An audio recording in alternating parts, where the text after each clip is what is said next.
तमिलनाडु के कुन्नूर में फिजाइया का हेलीकॉप्टर हादसे का शिकार। CDS general Bipin Rawat helicopter में थे सवार। फिजाइया ने दिया जांच का हुक्म।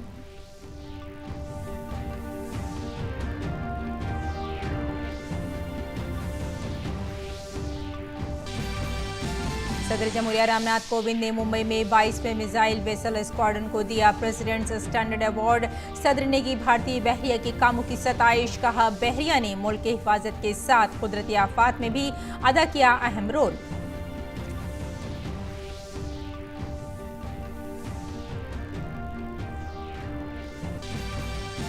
पार्लियामेंट का मानसून इजलास जारी। राज्यसभा में अपोजिशन का हंगामा। लोकसभा में सुप्रीम कोर्ट और हाई कोर्टों के जजेस की तनख्वाह और सर्विस की शराई तरमीमी बिल 2021 मंसूर।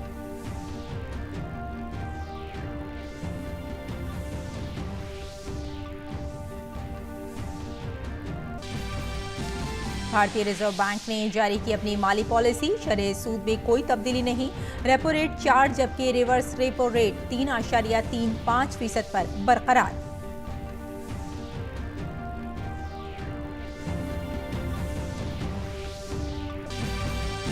जम्मू कश्मीर के शोपियां में तसादुम में एक दहशतगर्द हलाक।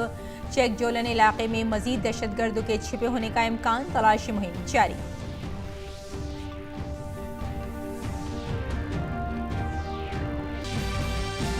और तारीख एशियन सीरीज का 72वां सीजन आज से शुरू। ब्रिस्बेन टेस्ट में इंग्लैंड की पूरी टीम 147 रन पर सिमटी। ऑस्ट्रेलिया की तरफ से तेज गेंदबाज और ऑस्ट्रेलियाई कप्तान पैट कमिंस ने ली 5 विकेट।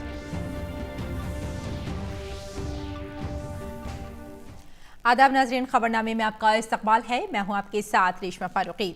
आइए तफसील से आप खबरों पर नजर डालते हैं। तमिलनाडु के कुन्नूर में आज फिजाइया का एक हेलीकॉप्टर गिरकर तबाह हो गया। जहाज में भारतीय मुसल्लह अफवाज के सरबराह सीडीएस जनरल बिपिन रावत और उनकी अहलिया समेत 14 अफराद सवार थे।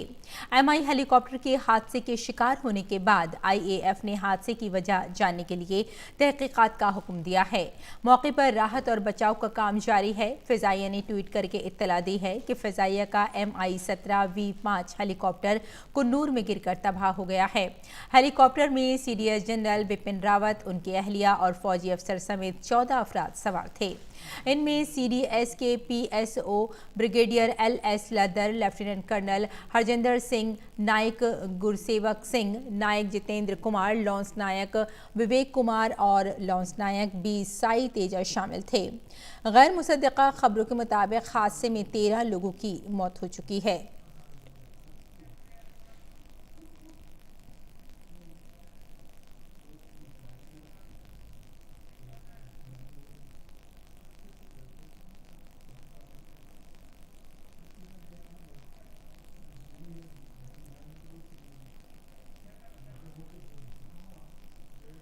मरकजी वजीर नितिन गडकरी ने सीडीएस हेलीकॉप्टर हादसे पर अफसोस का इजहार किया है। उन्होंने ट्वीट किया, सीडीएस बिपिन रावत जी के साथ हेलीकॉप्टर के अलमनाक हादसे के बारे में सुनकर मबहूत हूँ। मैं सबकी सलामती और खैरियत के लिए दुआगो हूँ।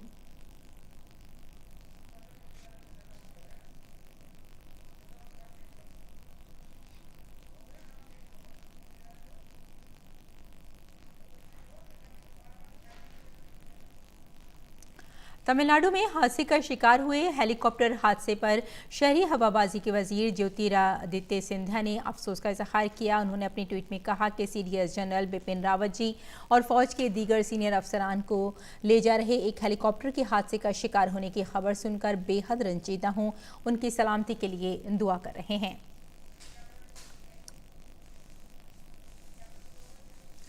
सदर जमहूरिया रामनाथ कोविंद ने आज मुंबई में भारतीय बहरिया की 22वीं मिसाइल वेसल स्क्वाड्रन को सदर जमहूरिया परचम अता किया।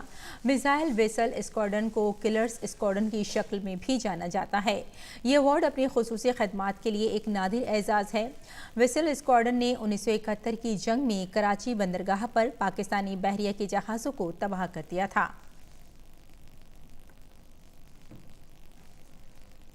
सदर जमहूरिया रामनाथ कोविंद ने प्रोग्राम से खिताब करते हुए भारतीय बहरिया के कामों की तारीफ की।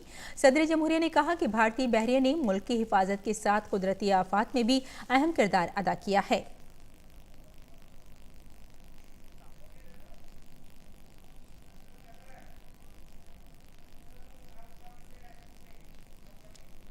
I am happy to note that the Indian Navy has also been at the forefront to render assistance to the people during humanitarian crisis or natural disasters within the country and beyond. The Navy played a critical role in repatriation of Indian citizens during COVID-19 and rescue operations during Cyclone Taukte. Your extraordinary efforts in hazardous sea conditions have brought relief and solace to many fellow citizens and their families. I congratulate all of you for your untiring efforts in providing relief and hope to the people facing calamity, distress and hostile situations. आज मरकजी काबीना की meeting हुई जिसमें आवाम के मफाद में कई अहम फैसले लिए गए। इनमें से एक है प्रधानमंत्री ग्रामीण आवास योजना को 2024 तक जारी रखने को मंजूरी मिली। इस पर 2,17,257 करोड़ रुपए का खर्च आएगा। प्रधानमंत्री आवास योजना ग्रामीण को 2024 तक जारी रखने की मंजूरी दी गई है। मार्च 2021 तक 1,97,000 करोड़ रुपए इसके ऊपर व्यय हुआ है, जिसमें से केंद्र सरकार ने 1,44,162 करोड़ रुपए खर्च किया और इसके अतिरिक्त आज जो मंजूरी दी गई है ताकि शेष बचे पक्के मकान जो बनकर लोगों को तैयार करके दिए जा सकें, इसके लिए 2,17,257 करोड़ रुपए की मंजूरी आज दी गई है ताकि 2024 तक जो शेष परिवार हैं उनको भी पक्का मकान बनाकर दिए जा सके। इसमें से केंद्र सरकार का कुल खर्च 1,43,782 करोड़ रुपए होगा और इसमें से नाबार्ड को लोन के लिए जो इंटरेस्ट पेमेंट है उसके लिए भी 18,676 करोड़ रुपए इसमें शामिल है। काबीना की मीटिंग में आज एक और अहम फैसला लिया गया। सरकार ने केन बेतवा लिंक प्रोजेक्ट को मंजूरी दे दी है। ये प्रोजेक्ट न सिर्फ मध्य प्रदेश के लिए फायदेमंद साबित होगा बल्कि बुंदेलखंड की तरक्की को नई रफ्तार देगा। 44,605 करोड़ रुपए की लागत से बनने वाली इस प्रोजेक्ट को 8 साल में मुकम्मल किया जाएगा। केंद्रीय मंत्रिमंडल ने 44,605 करोड़ रुपए की लागत से बनने वाले केन बेतवा नदियों को जोड़ने की परियोजना को मंजूरी दी है। ये राष्ट्रीय परियोजना होगी और इसमें केंद्र सरकार का कुल योगदान 90% होगा। ये प्रोजेक्ट 8 वर्षों में पूरा किया जाएगा। इस परियोजना से उत्तर प्रदेश और मध्य प्रदेश में कुल 10,62,000 हेक्टेयर भूमि सिंचाई योग्य होगी और लगभग 62 लाख जनसंख्या के लिए पेयजल की आपूर्ति की जा सकेगी। फिजाइया के सरबराह एयर चीफ मार्शल विवेक चौधरी ने आज दिल्ली में 18वें सुब्रतो मुखर्जी सेमिनार में हिस्सा लिया। बहरिया के सरबराह ने अपनी इफ्तिताही तकरीर में कहा कि पाकिस्तान अपने दाखिली मसाइल के बावजूद दहशतगर्दी की पुष्टपनाही कर रहा है। Our security scenario is primarily influenced by an unstable neighborhood with unsettled borders, which could be a flashpoint in future. On the Western Front, we continue to be in a no war, no peace situation. Pakistan is unlikely to shed its Kashmir-oriented strategy for the foreseeable future. Despite Pakistan's own internal problems and economic weaknesses, it will continue to sponsor terrorism as a state policy.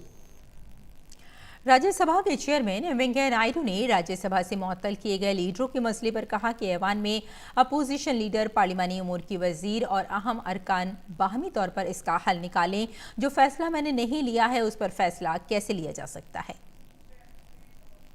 I have already suggested let the leader of the opposition, other leaders, and the Minister for Parliamentary Affairs and the leader of the House, they sit among themselves, discuss the issue, and see to it that the House is allowed to function in an orderly manner, creating disorder, defending the undefendable, and then trying to force me for action which I have not taken action. It is not reasonable at all. You are not understanding in spite of my telling. The action was taken because the papers were torn in, because these files were taken away, because the mics were broken, because people came onto the table, because the entry was blocked to the chairman's room, because marshals were attacked. and you say, no, no, that is right and the action is wrong. Rajya Sabha की 12 अरकान की मअतली के मसले पर मरकजी वजीर प्रहलाद जोशी ने कहा कि अगर मुअत्तल शुदा अरकान मुआफी मांगते हैं तो हम मअतली वापस लेने को तैयार हैं। People have boycotted the Congress party almost in the entire country. अगर वो फिर से बाइकआउट करना सोचते हैं तो अपने इतना बड़ा घटना घटा है राज्यसभा में, it is such a unfortunate incident which has never it should low Vidhan Sabha में भी ऐसा नहीं हुआ है। इतना दुर्व्यवहार उन्होंने किया है अहंकार के साथ। अभी भी बोल रहे हैं हमने जो कुछ भी किया है वही सही है, ये ठीक नहीं है। मैंने कल भी राज्यसभा में मैंने ऑन रिकॉर्ड कहा हूँ, अगर आप माफ़ी मांगने के लिए आप रेडी होते हैं तो हम तुरंत सस्पेंशन वापस लेने के लिए तैयार है। मरकजी वजीर मुख्तार अब्बास नकवी ने अपोजिशन को आड़े हाथों लेते हुए कहा कि मुअत्तल शुदा अरकान से कहा जा रहा है कि वो ऐवान से मुआफ़ी मांगे क्योंकि उन्होंने अपने रवैये से पार्लियामेंट के वक़ार को मजरूह किया है। आपको सरकार से माफ़ी मांगने के लिए नहीं कहा जा रहा है, किसी सियासी पार्टी से माफ़ी मांगने के लिए नहीं कहा जा रहा है, संसद से माफ़ी मांगनी है। उस संसद से माफ़ी मांगनी है जिसको कि आपने अपनी उद्दंडता के कारण, हुड़दंग के कारण, हिंसा के कारण जो है उसकी गरिमा को, उसकी मर्यादा को तार तार करने का षड्यंत्र और साजिश की है। अब उसके बाद आप कहेंगे कि जी हम जो है वो चोरी भी करेंगे, सीनाजोरी भी करेंगे। और उससे भी दुख की बात तो ये है कि जो लोग, जिन लोगों ने ये काम किया, वो शर्मिंदगी महसूस करने के बजाय कहते हैं हम फिर जाएंगे, फिर ऐसा करेंगे। ये तो कमाल की बात है। और 5G की तकसीम और मोतबरियत के ताल्लुक से लोकसभा में मवासलात के मरकजी वजीर अश्वनी वैष्णव ने कहा कि 5G तकनीक और इससे मुताल्लिक़ सामान काबिल एतमाद ज़राए से ही खरीदा जा रहा है। All of the world, looking at the geopolitical realities that we have, sir, today there is a discussion, there is a movement, there is a dialogue happening where the telecom devices, which have a serious repercussion on technology and security, technology-based security, are today being procured through a trusted source. In our country, sir, we moved ahead of the curve, and actually we decided to have a trusted source regime in which whatever equipments, whatever components, whatever systems we buy within the country for use in the country will be procured only from trusted sources. So without taking name of any particular company, sir, I would like to say that whatever procurement has happened for 5G is happening under the trusted sources regime. और भारतीय reserve bank ने आज अपनी 2 माही माली policy का ऐलान किया। RBI की governor Shaktikanta Das ने बताया कि पॉलिसी जाती शरहों को हस्ब साबिक़ बरकरार रखने का फैसला लिया गया है। ये मुसलसल 9वीं मरतबा है जब शरहों में कोई तब्दीली नहीं की गई है। Based on an assessment of the macroeconomic situation and outlook, the MPC voted unanimously to maintain the status quo with regard to the policy repo rate, and by a majority of 5:1 to retain the accommodative policy stance. Consequently, the policy repo rate remains unchanged at 4% and the stance remains accommodative as long as necessary to revive and sustain growth on a durable basis and continue to mitigate the impact of COVID-19 on the economy while ensuring that inflation remains within the target going forward. The marginal standing facility, that is MSF rate, and the bank rate remain unchanged at 4.25%. The reverse repo rate also remains unchanged at 3.35%. Shaktikanta Das ने कहा कि भारतीय मईशत recovery कर रही है और कई शोबे कोविड के पहले की सूरत हाल में लौट रहे हैं। In several sectors of the economy, pre-pandemic levels of output have been crossed. Inflation is broadly aligned with the target of 4%, barring of course short-lived spikes. External financing requirements are very modest and strong buffers should withstand any global spillovers. Public finances have been strengthened by buoyant tax revenues. The central and state governments and the Reserve Bank of India have mobilized policy actions on an unprecedented scale and scope to bring about this outcome. RBI governor ने कहा कि 2021-22 में real DGP growth का तखमीना 9.5% पर बरकरार रखा गया है। The NSO's release on 30th November confirmed that the recovery of Indian economy is gaining traction, with real GDP growth at 8.4% year-on-year for Q2 21-22 and subsequent to 20.1% in the preceding quarter, that is in Q1 of this year. All components of GDP registered year-on-year growth, with exports and imports strongly surpassing their pre-COVID levels. Corona के खिलाफ हुकूमत के सख्त इक़दामात की मदद से बेहतर नताइज सामने आ रहे हैं। सेहत और ख़ानदानी बहबूद की वजारत के मुताबिक मुल्क में गुज़श्ता 24 घंटों में कोरोना के 8,739 नए मामले सामने आए। दूसरी जानिब गुज़श्ता 24 घंटों में कोरोना से 9,000 से ज़्यादा अफराद सेहतयाब हुए हैं, जिसके बाद मुल्क में रिकवरी रेट बढ़कर 98.36% हो गया है। मुल्क में कोरोना के खिलाफ टीकाकारी मुहिम तेजी से जारी है। सेहत और ख़ानदानी बहबूद की मरकजी वजारत के मुताबिक मुल्क में अब तक 129 करोड़ 54 लाख से ज़्यादा कोविड टीके लगाए जा चुके हैं। टीकाकारी मुहिम के 326वें दिन 73 लाख से ज़्यादा टीकों की खुराकें दी गई हैं। जम्मू कश्मीर के शोपियां जिले में हिफाजती दस्तों और दहशतगर्दों के दरमियान तसादुम में एक नामालूम दहशतगर्द मारा गया। कश्मीर जोन पुलिस ने बताया कि दहशतगर्दों के खिलाफ अभी ऑपरेशन जारी है। एक पुलिस अफसर के मुताबिक चेक जोलन इलाके में दहशतगर्दों की इत्तला मिलने के बाद हिफाजती दस्तों ने इलाके का मुहासरा किया हुआ है।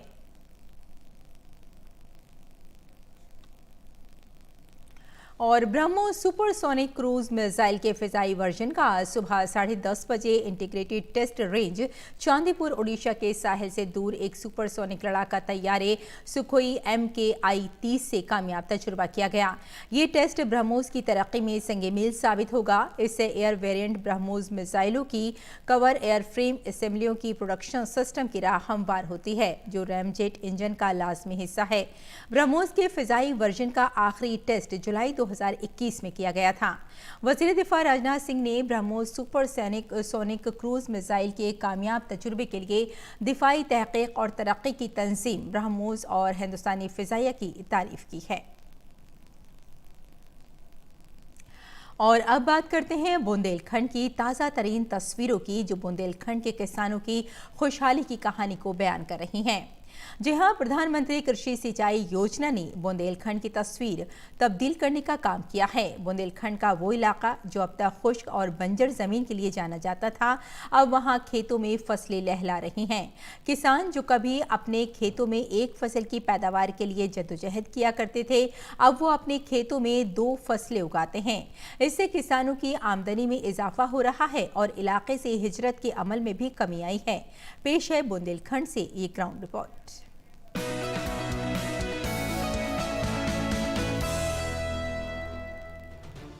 लहलहाते खेत, हरियाली और हरी भरी फसलें, ये सबसे ताज़ा तस्वीर है बुंदेलखंड की। उस बुंदेलखंड की जो अब तक बंजर ज़मीन और खुश्क साली के लिए जाना जाता था। कुछ अरसे पहले तक बुंदेलखंड के किसान रबी की फसल की आबपाशी के लिए परेशान रहते थे, लेकिन अब वही किसान गर्मी में भी फसल की पैदावार कर पा रहे हैं। जिन खेतों में एक फसल भी मुश्किल से हो पाती थी, उन्हीं खेतों में किसान अब 2 फसलें उगा रहे हैं। बुंदेलखंड में देहरी ग्राम पंचायत के किसान हरदयाल यादव कुछ अरसे पहले तक अपने खेत में फसल की पैदावार के लिए काफ़ी परेशान थे।